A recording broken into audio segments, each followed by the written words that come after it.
to the Konrad Adenauer Foundation, distinguished guests, ladies and gentlemen, hamjambo, hamjambo tena. I am happy to have been invited by Konrad Adenauer Foundation to come and be with you here this afternoon. Dankeschön. That means thank you very much. And I mean, my brother has talked so elaborately about so many things. At some stage, he was talking about desperation in our country, how Kenyans are dying because of lack of food and so on. Then I was telling some other people that maybe death is not a very bad thing. Shakespeare said in Julius Caesar that some cowards die so many times before their death that the brave do not taste of death but just once. And I want to say that death is a necessary evil that will come when it will come. And therefore there's no need to fear death. Then the other day I was talking to somebody else, he told me, you shouldn't really fear death. He said that, look, if you are sick, there are only two things that can happen to you. Either you will be treated and you will get well, they have nothing to fear. But if you don't recover, then you die. If you die, there's nothing to fear. Why? Because you will either go to heaven or to hell. If you go to heaven, there's nothing to worry about. You will be okay. Even if you go to hell, there's nothing to worry about. You'll find so many of your friends.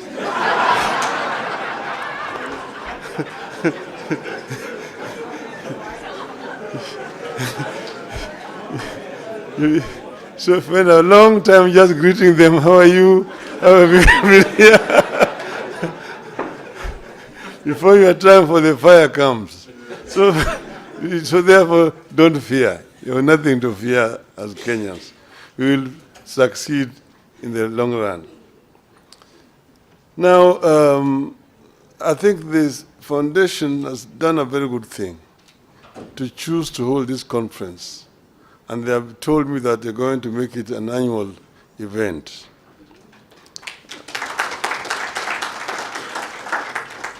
So it is my real pleasure to speak to this distinguished audience at a time the country is undergoing profound challenges with no end in sight. My task is to share with you the alternative economic pathways proposed by the Azimio la Umoja One Kenya coalition party for the people of Kenya. I will do that with pleasure. But before I do that, let me thank the Konrad Adenauer Foundation, Stiftung, as it's called in German, for putting together this conference on the subject of transforming a nation. It is proper that a foundation that bears the name of the man who presided over the reconstruction of Germany after the Second World War should get us together so that we can discuss our own reconstruction. I happen to have been in Germany during its days of reconstruction and transformation, and I can say two things without fear of contradiction. First, transforming a nation takes hard, dedicated, and honest labor of leaders and citizens. Secondly, no nation is beyond reconstruction and transformation. All it takes is leadership. And I arrived when the war had ended, the Marshall Plan had been introduced, and the work of reconstruction was in its second phase. I have found when Konrad Adenauer himself was still the chancellor, and at that time when he arrived, when you went to Germany, and then you went to Britain and France, who are part of the victor powers, you'd think that it was Germany that won the war, and those countries had lost the war. But Germany had been devastated. Most German cities were bombed, some of them nearly to the ground. There's a city in the eastern part of Germany called Dresden. Dresden was razed almost to the ground by the British, basically, at the time when, in fact, the war had ended. But because of the anger of what had happened, bombing of London and so on, it was a revenge bombing. But the Germans reconstructed. And at that time, West Germany was the strongest economy in Western Europe.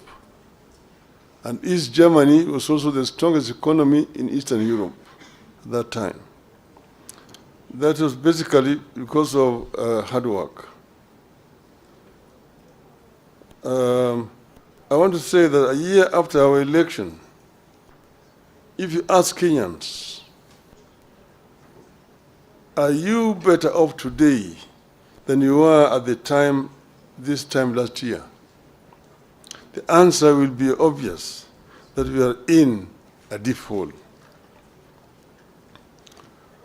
Failing policies and grim economic prospects. There is a devastating loss of trust and confidence in our economy, our financial markets, and our government.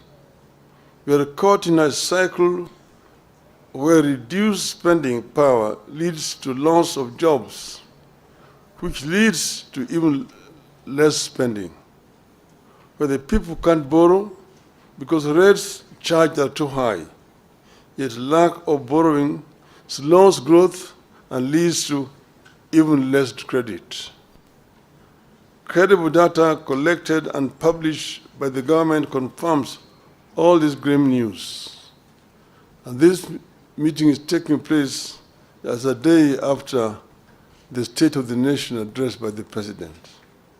I'm going to try to answer some of the things that he said yesterday. But this is not a response. At the Hustler Fund, which was supposed to support households and micro enterprises, default on payments at a higher rate than those at the commercial banks, SACCOs, and microfinance. Out of the Hustler Fund's outstanding, that is 10.2 billion shillings worth of loans in the last 9 months, 29% is deemed to be portfolio at risk, implying it has not been serviced by the borrowers as per agreed schedule. This means that borrowed amounts worth about 2.9 billion shillings in Hustler Fund loans fall in the category of non-performing loans. Job cuts are back to the rate where they were during the COVID. According to the CBK survey, more than a quarter of chief executives expect to cut jobs before the end of the year because of increased operating costs and softening demand for goods and services, setting up families for a gloomy festivities period. The Central Bank of Kenya is the survey that targeted CEOs of more than 1,000 private sector firms through online questionnaires shows that 26.3% of those surveyed expect to cut their workforce between now and the end of the year, while 63.5% will not be hiring any new staff. At the Nairobi Security Exchange, some 6,256 foreign investors fled in the last 9 months. This is 42% of foreign investors in the country. This exodus is a result of the rapid but unstable tax policies that are scaring away foreign investors and leading to low revenue collections. In October, the same National Security Exchange was ranked the worst performing African bus in the first 9 months of the year in dollar returns. Investors prefer a country with a stable taxation policy, a stable currency, and a growing economy. The current regime is changing tax policy frequently, mismanaging the shilling, and weakening economic growth. Kenyans are ditching mobile payments. A number of local SMEs using payment methods such as pay bills and Lipa na M-Pesa are now asking their customers to use cash when paying for goods and services to avoid taxation. Fuel consumption fell rapidly between January and June, dropping to the lowest levels in the more than 5 years. Up to 85% of firms are not paying corporate taxes. At least 8 in 10 companies in Kenya did not pay taxes on earnings last financial year. This signals a tough economic environment that hit sales, prompting some businesses to scale down operations. The Kenya Revenue Authority, KRA, missed its revenue target for the first quarter of the current financial year by 79 billion Kenya shillings. Of course, the story of the Kenya shilling on a free fall bears no repeating. It is obvious to everybody. From 120 to the dollar to now 159. I could go on and on, but I beg to stop there so that we can get into what Azimio thinks. The fact is, many Kenyans are both anxious and uncertain of what the future holds. The country is going through a recipe of policy mistakes, failures, and shortcomings served in an authoritarian, paternalistic leadership style. Nobody in government cares about building broad public support around these programs. Everything is forced down everyone's throats. In the run-up to 2022 election, we warned that the sectors of every economy are intertwined, and you cannot benefit one sector by denying the other. We warned that Kenya Kwanza was never going to help the hustlers by robbing the rich and the middle class. In the wake of the Finance Act of 2023, we warned that no nation can ever tax its citizens into prosperity. We are concerned that it is getting too late to change the course. We fear that consequences of the foundation laid in the first year of this administration could linger for years if nothing is done. Our country could lose the competitive edge that it has always had in the region and sub-Saharan Africa. This bad situation could easily get out of hand. What is to be done? For us in Azimio, reduction in the cost of living is a priority economic imperative. This will be achieved by providing some basic relief to citizens, including reduction of taxes and stimulating production. To release resources to achieve these objectives, government must cut the budget by an estimated 500 billion shillings. The current policies have hit low-income families particularly hard. These are the same low-income families that the administration promised to lift up. These families spend more than 40% of their income on food. They deserve and require relief. In particular, we must cut fuel taxes and raise social welfare payments. At this time of duress, we demand tax cuts, not increases. Kenyans need to see their taxes go down, not up. We believe the current taxation regime is not sustainable. We warned at the beginning that beyond a certain point, increasing taxes leads to lower collection. It has become real as Kenya Revenue Authority misses one revenue target after another. Tax on fuel is up, but fuel levy collection is down. We were doing this as a result of our experience when we formed government under NASA. Under NASA, we found an economy that was stagnant, and the growth was negative. Revenue collection was very low, and the Paris Club had actually clamped down on the government. So the government was actually just limping. And when we came into government, what we did was to address the two sides of the balance sheet, income and expenditure. We found out the government was collecting 200 billion shillings of all that was being collected.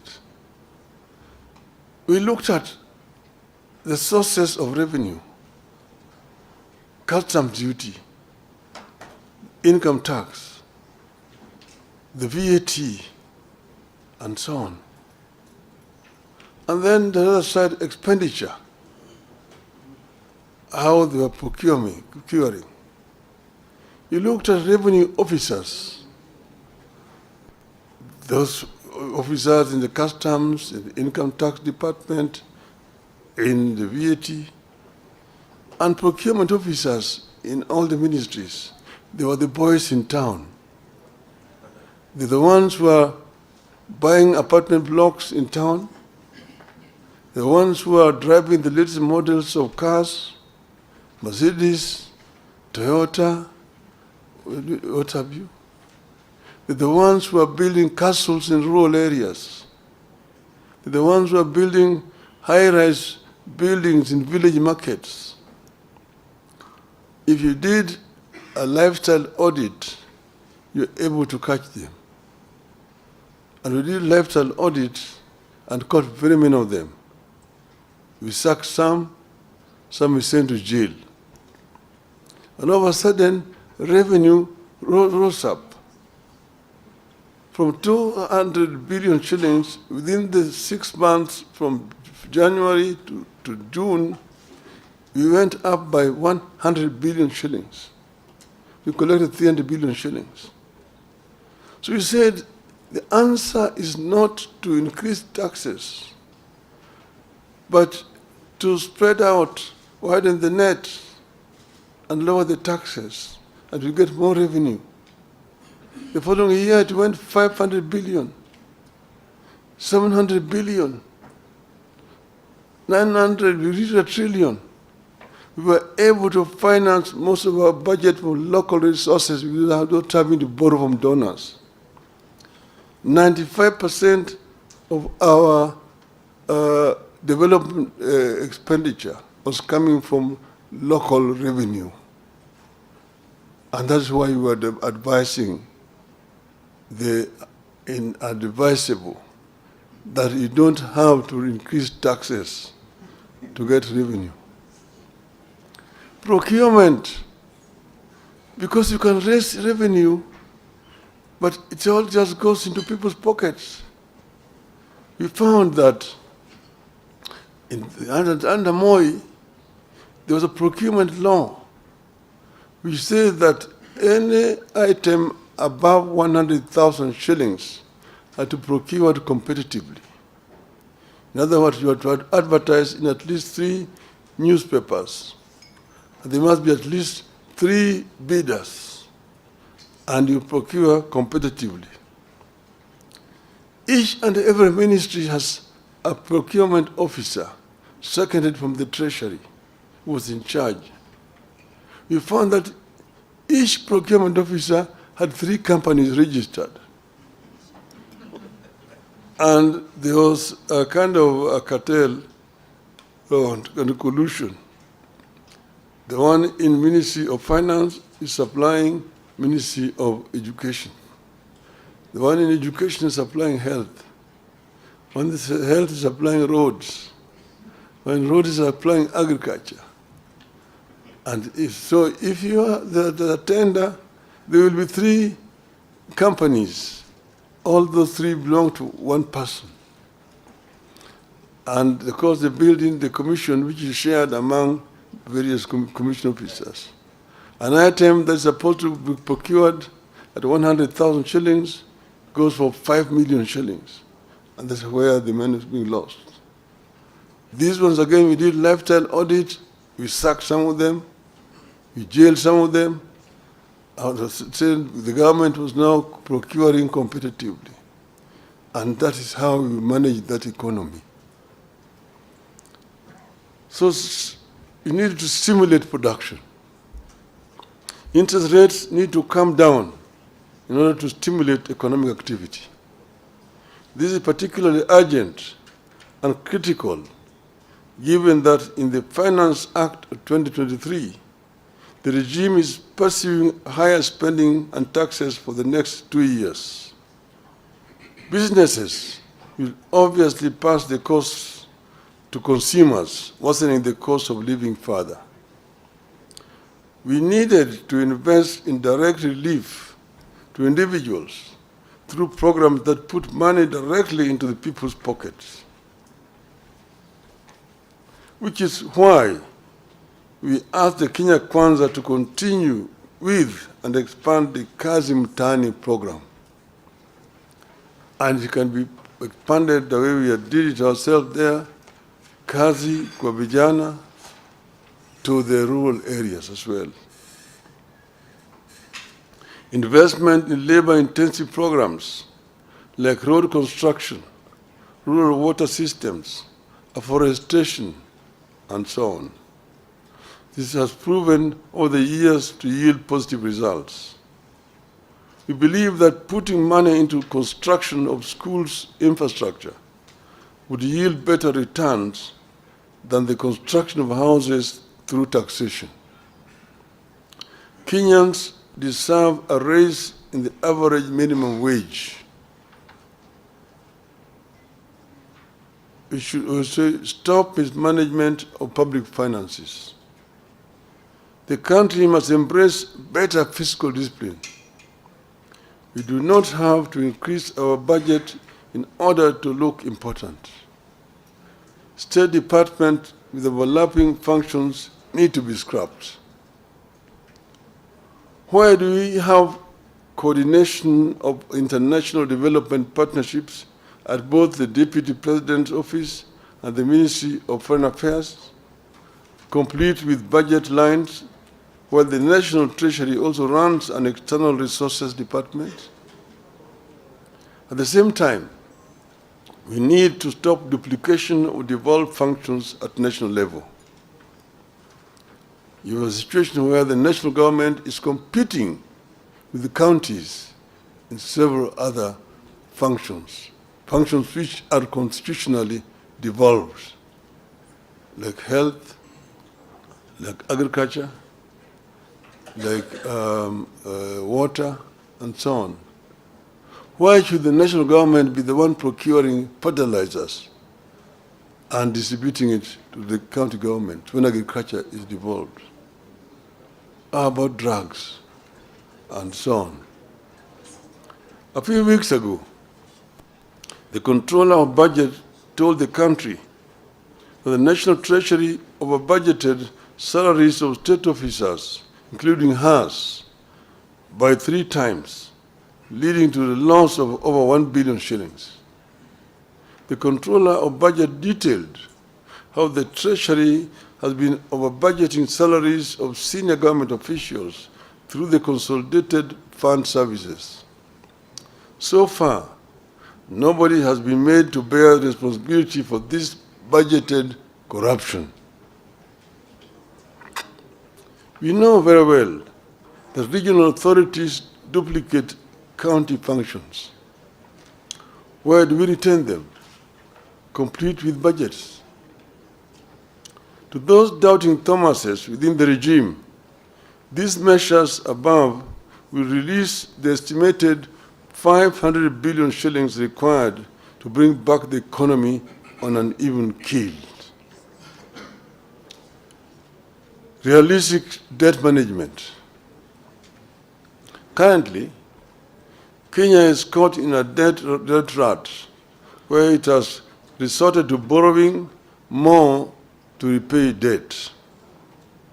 It makes no sense to us to borrow more to repay debt when debt is already too high. It amounts digging when you're already in a deep hole.